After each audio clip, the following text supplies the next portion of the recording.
We've got a few minutes left. I just want to ask you before we wrap up. You mentioned the Gupta family. Yeah. You have clearly placed them in your sights as a target. You said you will drive them out of the country. They have gone, but they still seem to have an influence. What are you going to do next? Well, we are on the Gupta's case. We're not playing. You know, when we spoke about the Guptas, we were attacked from all angles.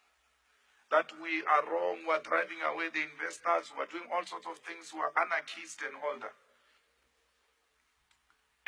And then everybody else came, the banks, said, no, there is a problem here. And we're closing their accounts.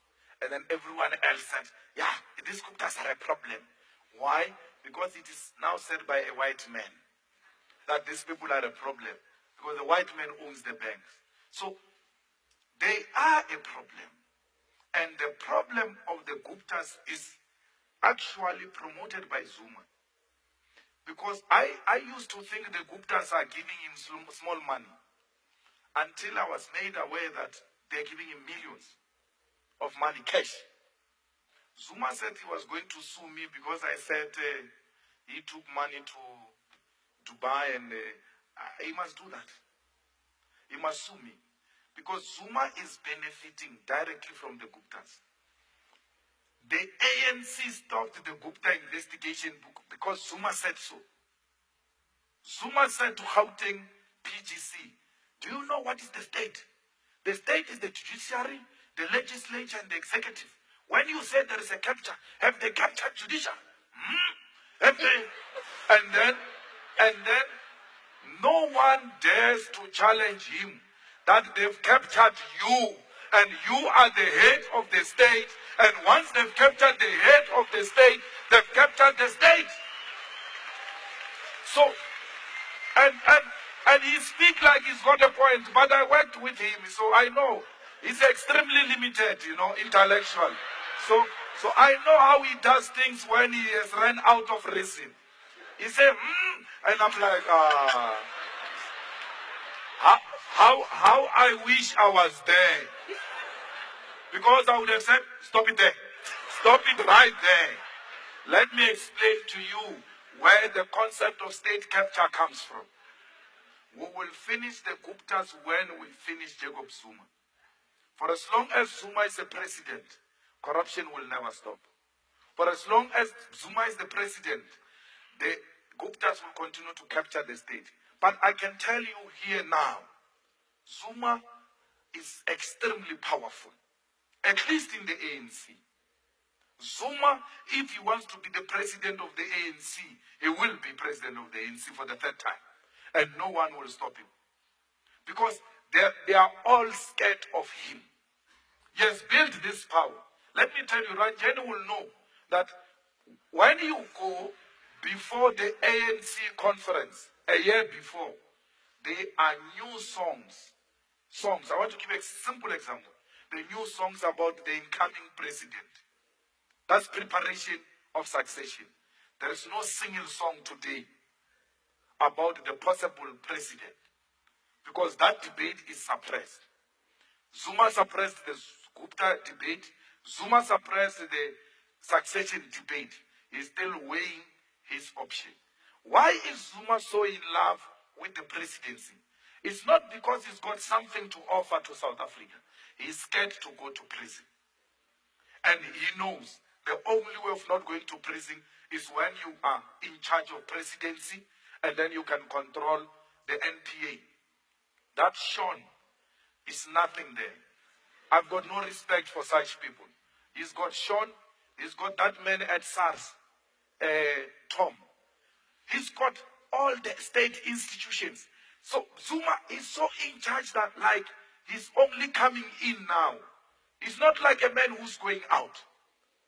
He has taken charge of all the strategic institutions of the state, including parliament. So he's not going anywhere. So the fight against Zuma is not a fight against the man. It's a fight against corruption, which is institutionalized by Zuma. If you're not corrupt, you're not promoted by Zuma.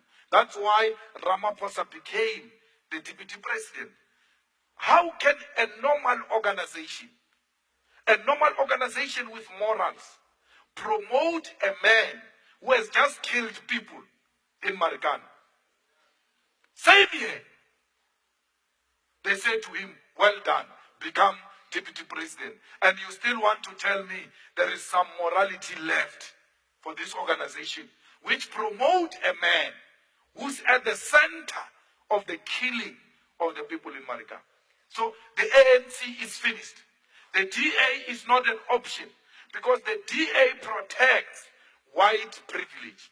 It wants to perpetuate white privilege. My money is not a DA leader. A DA leader is Helen Zille. You must see every time the EFF makes inroads and it succeeds on something, it won't be my man who's tweeting against the EFF to counter it. It's Helen Zille who feels the pains more than my man because she is the real leader. When the DA leader resigned in Eastern Cape, it is not my man who went to negotiate with the DA, with her. It was Helen Zille. When we were removed in the State of the Nation, the first one when the EFF moved into parliament, my man said to Baleka, tell me if these people are police. If you don't tell me these people are police or they are not, we are leaving. Then Maleka said, you can leave. My money took his things and stood up. The DA caucus remained seated. And then Steinhazen stood up. The white chief whip said the same thing that my money said. And said, if you don't guarantee me, I'm leaving. They said, if you leave, it will be on your own. We're not going to chase you out. He took his things. He stood up. The white caucus and the whole caucus stood up and left.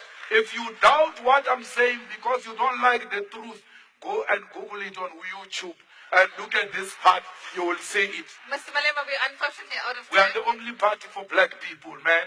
There's no any other party which can liberate black people in this country.